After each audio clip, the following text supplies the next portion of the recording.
Chapter 48, Home. Petrel stopped reading and looked at everyone. "Should I stop?" she asked. "No way," said Asmac, standing up and giving Petrel a loud cheer. "The Red Queen of the Dragons took you high up in the air, with you riding on the golden chair on her back. You are truly brave and very lucky. And Sky, where is Sky?" Sky stood up. "You too rode a dragon," said Asmax. "Puff, the son of the Red Queen, you girls deserve our supreme thanks for your courage and determination." Everyone clapped and cheered. "Brilliant," said Blizzard. "Definitely keep reading, Petrel. You're doing an amazing job." Petrel grinned at Blizzard and then walked over to shake Sky's hand. After that, she resumed her spot in front of everyone and continued to read. Chapter 48, Home. Toll and Jax decided not to wait for Magal inside the manual. I just need to add that in. Inside the manual. They were both keen to see Dodger, Petrel and Squid meet up with their parents back at Elvin Avenue. In a few moments, everyone was standing in Nell's kitchen, all looking rather shocked as they stood looking at the beautiful Innisfree harbour. "Do you know where my children are?" asked Pallas. "Here!" screamed a little voice as Squid rushed into the kitchen and leapt into her mother's arms.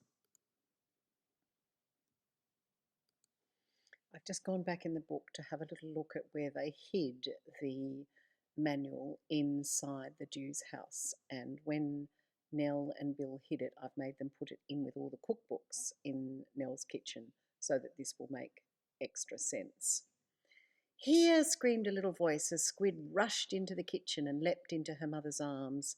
Pallas twirled her around and asked where she'd found such a beautiful dress. "Tilly gave it to me to keep forever," said Squid. Tilly had worn the dress to a wedding when she was Squid's age. Nell had made it from 1,000 tiny mirrors, all of which shone in the light. She'd been promising to make Tilly a new mirror dress for ages. Tilly hoped that soon she'd finally receive one that fit her. "What a wonderful gift," said Pallas, smiling at Squid. Petrel came in more shyly, but was quickly swallowed up in her father's embrace. "My dear girl," he whispered, "how brave you've been." Petrel buried her head against her father's chest and held him tightly. "Jax," called Bede. "Come and have a hug," said Fairy. "Oh, I've missed you," said Jax. Bede nodded. Dodger hobbled over to his father and couldn't stop himself from sobbing loudly. It was going to take a long time for all the stories to be told, but there were still urgent things to be done. Seeing the sorrowful looks on the faces of Bullant and Nose reminded Bill how many other children were waiting for their parents to return. After some food and drink, Bill took all three parents outside to ask what had happened to Bullant and Nose's parents. It appeared that those who hadn't rebelled were actually worse off than those who'd been meduced. Inside the library were thousands upon thousands of books. The thieves had wanted all those books explored so that they could discover the secret about the magic pass-outs, not only for themselves but also for Vancro's Snark. Because they didn't have time to read all the books by themselves, they'd sent a lone parent into the virtual world of each book. While the parents were in there, they had to search the world of the whole book for any information about pass-outs.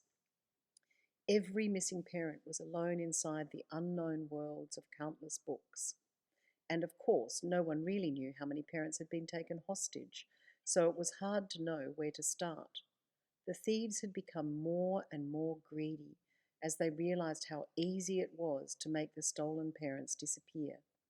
They simply locked them away where no one would think to look.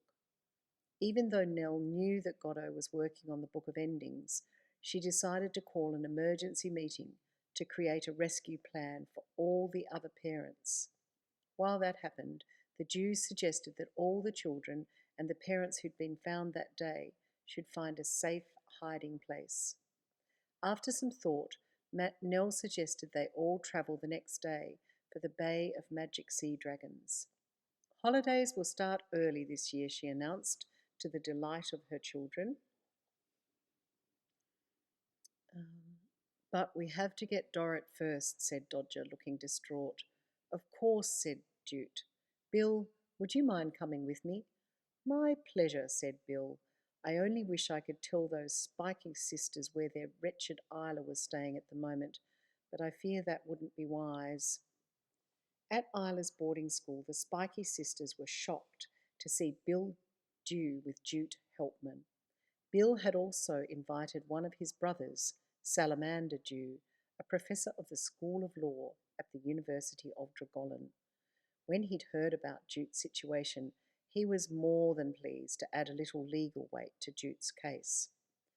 Please come in, said 3 Spiky, the most intimidating of the triplets.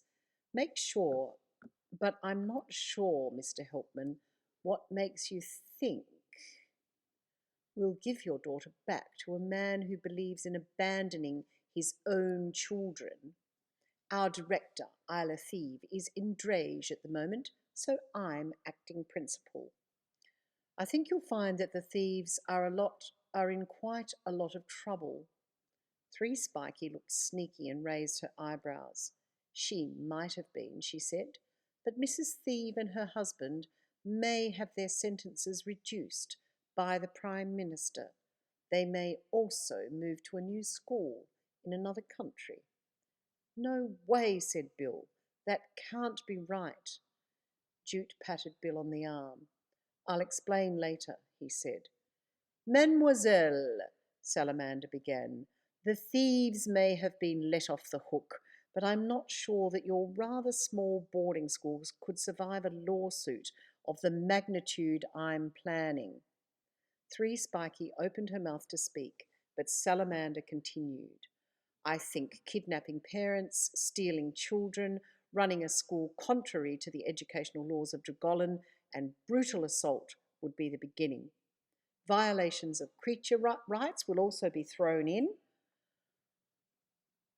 Sorry, I lost my place. Violations of creature rights will also be thrown in.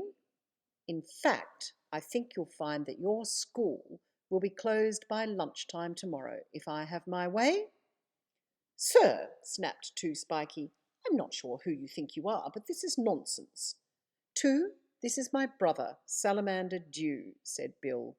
Salamander, I'd like to introduce 1, 2, and 3 Spiky. Salamander is professor of the School of Law at the University of Dragolin. And I'm Jute Helman, said Jute, unable to control the anger rising in his chest. Now I'd like to see my daughter. Her name is Dorrit Helpman, and right now would be soon enough. If you leave it any longer, I won't be waiting for legal action. I'll be taking some action of my own, and it won't be legal. After a moment of silence, 1 Spiky went to retrieve Dorrit from her horrible grey dormitory.